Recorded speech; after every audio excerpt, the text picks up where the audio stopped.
Okay, we'll get right into conduct of business, and our first item is receive a report on the July 4th, 2017 fireworks activities.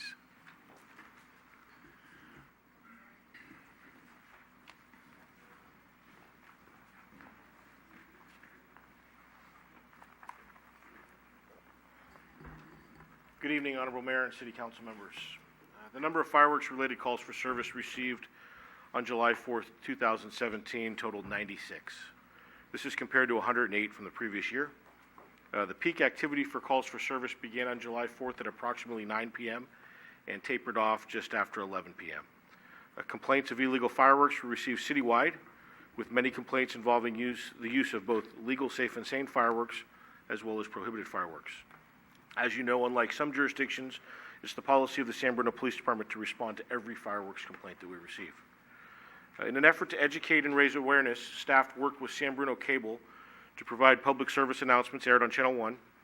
A focus article with a message from the fire and police chiefs was disseminated via mail by the city prior to the July 4th holiday.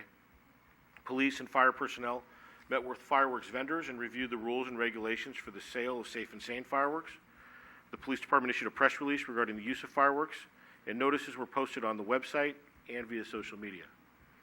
On the 4th of July itself, the police department regularly posted enforcement activity updates to its social media sites in an effort to continue this public education effort. In the days leading up to the 4th of July, police department personnel visited approximately 120 locations where violations were believed to have occurred in previous years. Officers spoke with residents about the use of illegal fireworks, including our enforcement efforts, penalties for the possession and use, and the danger these items pose to the community. Additionally, officers warned residents about excessive consumption of alcohol, the impact of large and unruly parties have on the community, and pedestrian safety, including children in the street. The police department deployed additional officers to conduct illegal firework enforcement from June 30th through July 7th. Officers patrolled for illegal fireworks and violations of safe and sane use, paying particular attention to open space areas. These officers also assisted with the education campaign and made contact in those neighborhoods where the department had previously received large numbers of complaints. These officers were assigned during times of peak activity identified from 6:30 p.m. to midnight. Additional personnel were also brought in to work on the 4th of July. In addition to the normal patrol beats, firework enforcement teams were organized and assigned by geographic regions throughout the city from 6 p.m. on July 4th, 2017 to 2 a.m. on July 5th. In all, 33 sworn and 10 non-sworn personnel worked this detail. When officers were able to observe an individual using illegal fireworks, they made use of the city ordinance sections and issued an administrative citation that carries a $1,000 fine per violation. A special emphasis was placed this year on officers patrolling problem areas on foot and on bicycles. This proactive effort resulted in twice as many citations being issued compared to the previous year.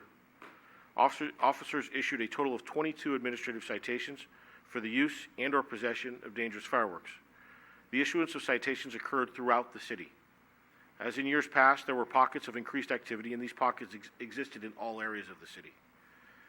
As was mentioned at an earlier council meeting, applicable municipal code sections allow for the enforcement of anyone that allows, causes, maintains, or permits a violation of the fireworks ordinance.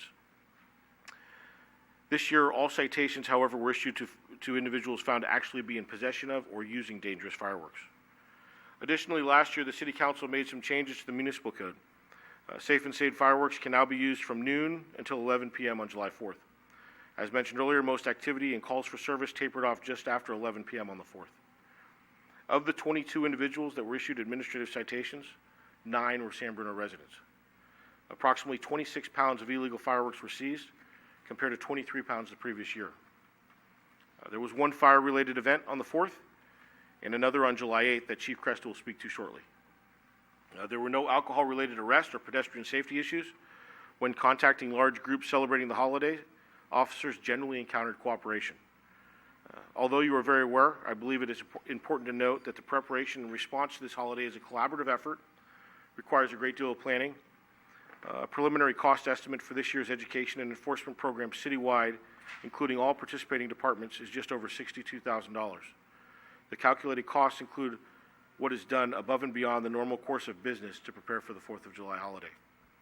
I'd like to acknowledge the work of the Police Department command staff for developing a thorough and comprehensive operations plan, as well as all of the officers, dispatchers, community service officers, and police clerks who spent this holiday away from their families in an effort to provide for the safety of the city. Additionally, I'd like to recognize the Community Service Department, who assigned 4 staff members to monitor activity at the parks throughout the city on the 4th. I'd also like to extend my appreciation to the Public Services Department, whose staff picked up approximately 8 cubic yards of trash following the holiday, compared to 10 cubic yards the year before. Finally, I'd like to thank the Fire Department, who worked hand in hand with Police Department personnel to provide for a safe evening. As you might imagine, the Police Department receives a great deal of feedback regarding 4th of July activities. So did we.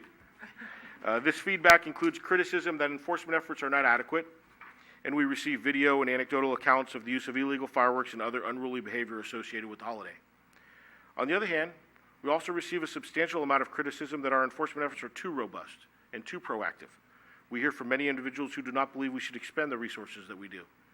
They feel that this activity only occurs a few days a year to celebrate a holiday and doesn't require the attention we give it.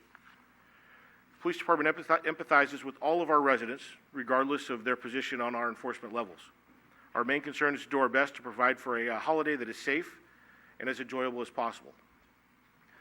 As we do following every large event or operation, the Police Department evaluates the effectiveness of its planning, its strategy and tactics, and makes adjustments accordingly. This was evident this year by the manner in which enforcement was conducted and the increase in the number of issued citations. We'll conduct the same evaluation and make the same necessary adjustments to enhance our efforts for next year's holiday. And this concludes my presentation. I'd like to turn it over to Chief Cresta to speak about the Fire Department-related issues, after which I'd be happy to answer any questions. Chief. Good evening, Honorable Mayor and Council members. Beginning June 28th, all fireworks booths were inspected by the Fire Marshal or on-duty Battalion Chief daily. The Fire Department did staff an extra 3-person engine company for the holiday.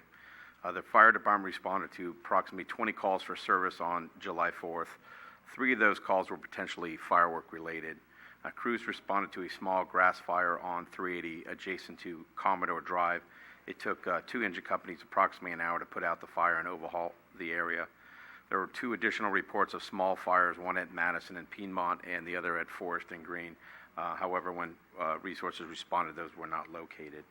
On Saturday, July 8th at 10:07, the San Bruno Fire Department responded to a grass fire in the area of 300 Cortland Drive in San Bruno. Upon arrival, units found approximately 1-acre-sized fire, which included several pine trees and a lot of shrubs.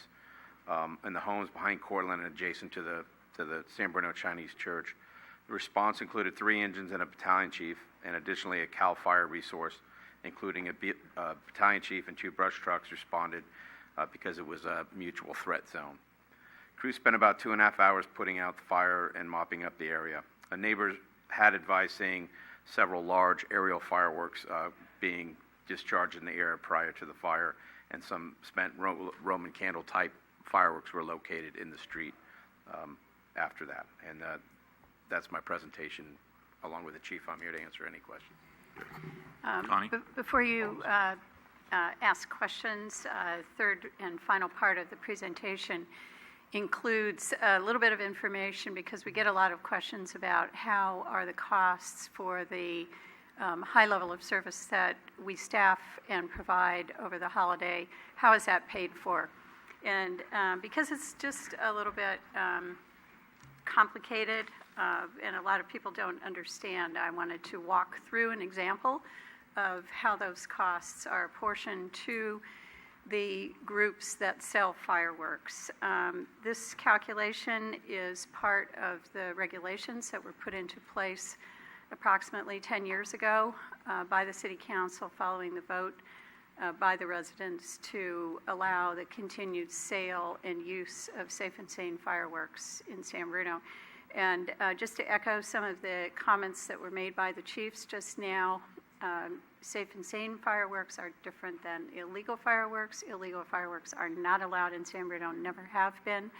And our conversation is strictly about the additional level of effort that goes into monitoring activity in San Bruno related to the opportunity to sell and use safe and sane fireworks in our community, which is really the only thing that distinguishes us from most of our neighbors. So just very quickly to walk through the example, I've used the costs that were outlined in the chief's report. It would just, for the current year, I would just call to your attention that these are preliminary costs. We have not yet fully calculated all of the various costs. This may change just a little bit before this amount is assessed to the groups that sell fireworks. Using an example group, which is one of, I guess we've got a little bit of a mistake here. The number of organizations that sell fireworks, and I see that we've got 17 or 18, it really doesn't matter. Total number of groups generates a total gross volume of sales for all groups. So in this example, our dance group had gross sales of $77,000.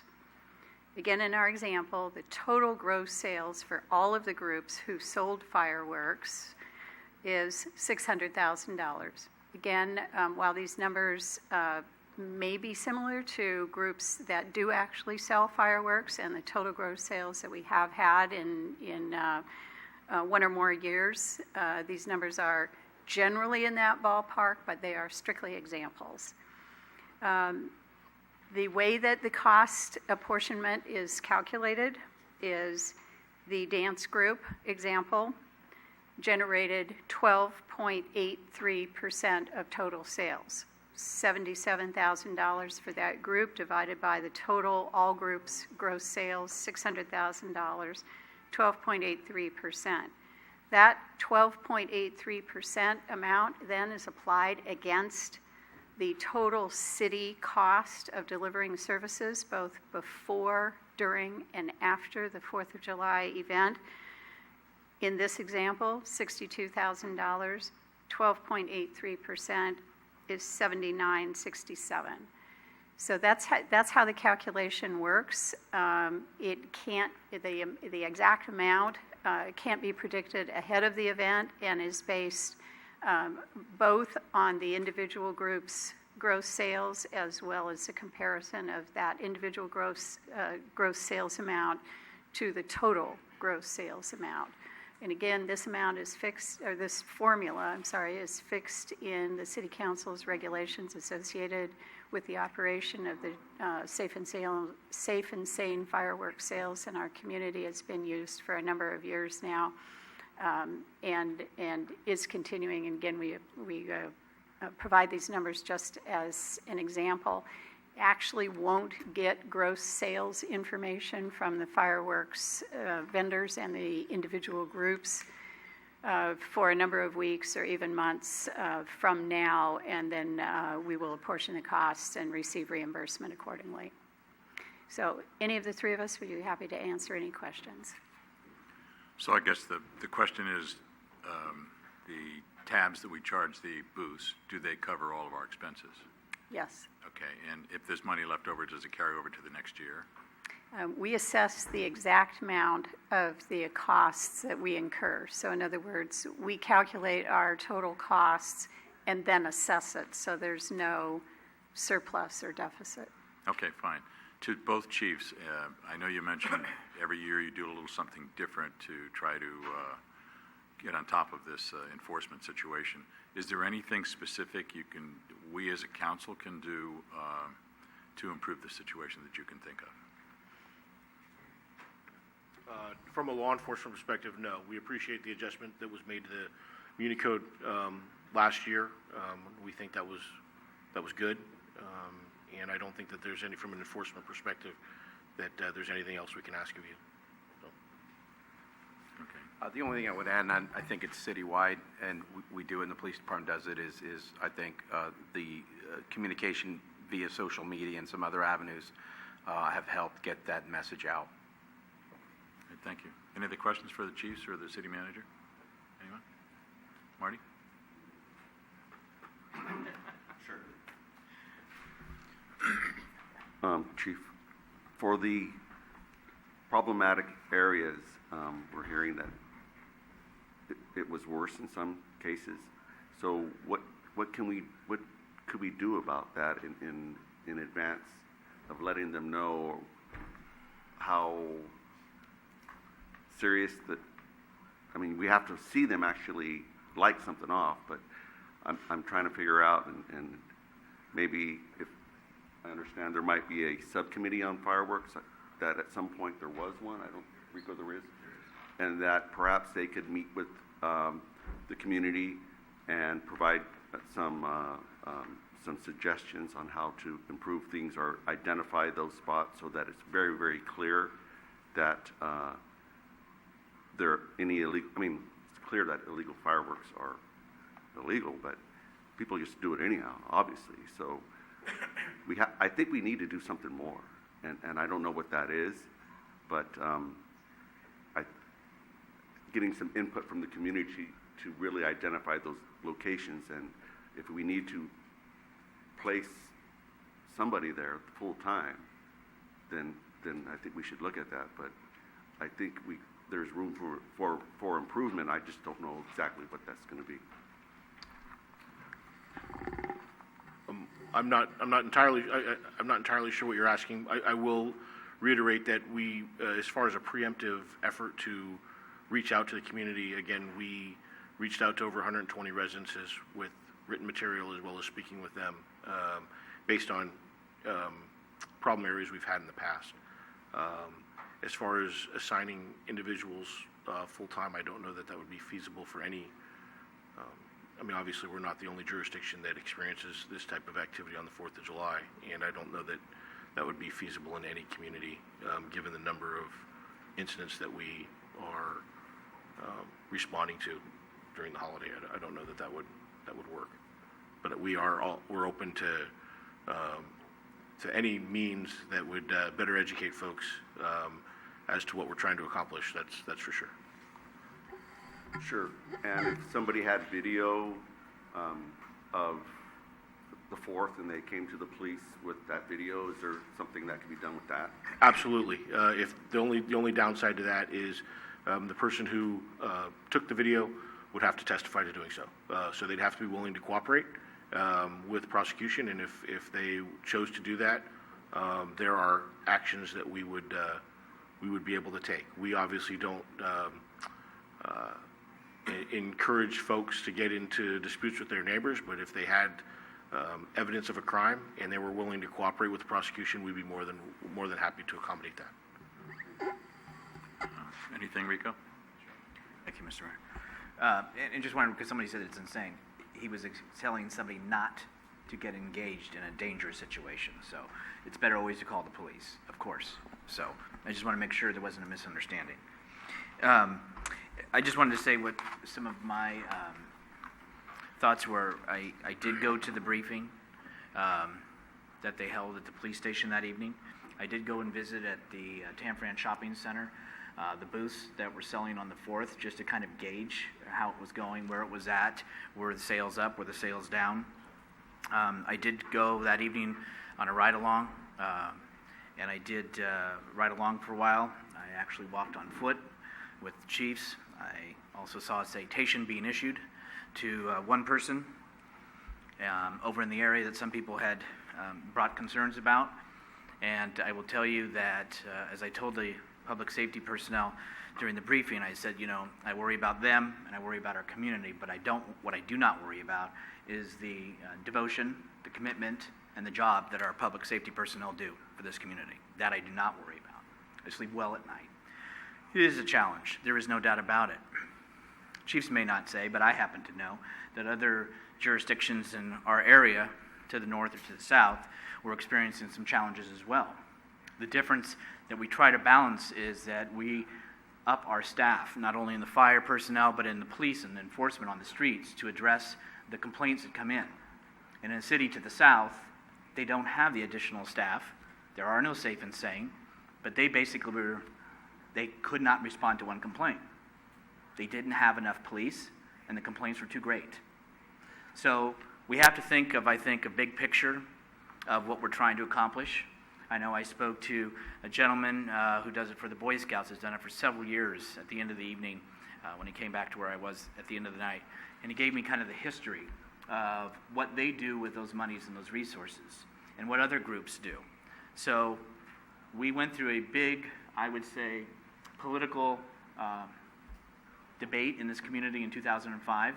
It passed 60+%. I forget the exact number, but it was mid to high 60s, I believe. And they wanted to go ahead and continue it. The money that are charged at the booths also offset the costs for our enforcement as well as our cleanup, where in other communities they don't have that opportunity.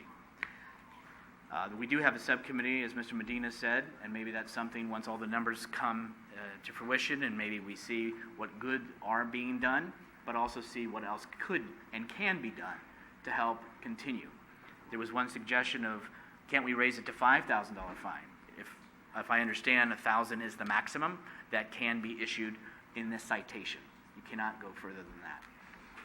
It is also odd to me that the citation that I saw issued was with a young person next to them, and did it, and then wasn't too happy about being stopped and being cited. And now it became to the officer about, look what you're doing to my child, how you're harassing me.